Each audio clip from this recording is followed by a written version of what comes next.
ரொம்ப நாள் ஆச்சுல. ஆக்சுவலி இந்த கடைக்கும் நமக்கும் ஒரே ஏஜ்.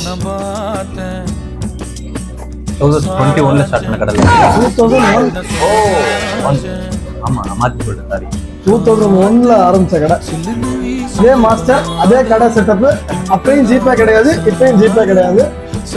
இதுல ஸ்பெஷல் என்ன அப்படின்னா மஞ்சள் தூள், பெப்பர் பவுடர், இது ரெண்டையும் போட்டு கல்ப்பா அடிப்பாங்க. நல்லா இருக்கும். நம்ம சேனலை சப்ஸ்கிரைப் பண்ணிக்கோங்க.